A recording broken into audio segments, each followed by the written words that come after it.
അങ്ങകലെ മലമേലെ എന്റെ സന്നിധാനം, ഇങ്ങിവിടെ താഴ്വരയിൽ എന്നേകാന്ത സഞ്ചാരം. ശരണം ശരണം എന്റെ സ്വാമി, എന്റെ വിളിയൊന്നു കേൾക്കെന്റെ സ്വാമി. ഇരുമുടിയേൽക്കൂ സ്വാമി, എന്റെ പാദങ്ങൾ നോവുകയല്ലോ.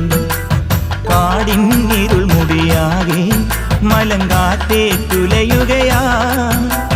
കാട്ടാനകളുടെ മേട്ടി കരിമ്പുലിയുടെ മൂളൽ കേട്ടു.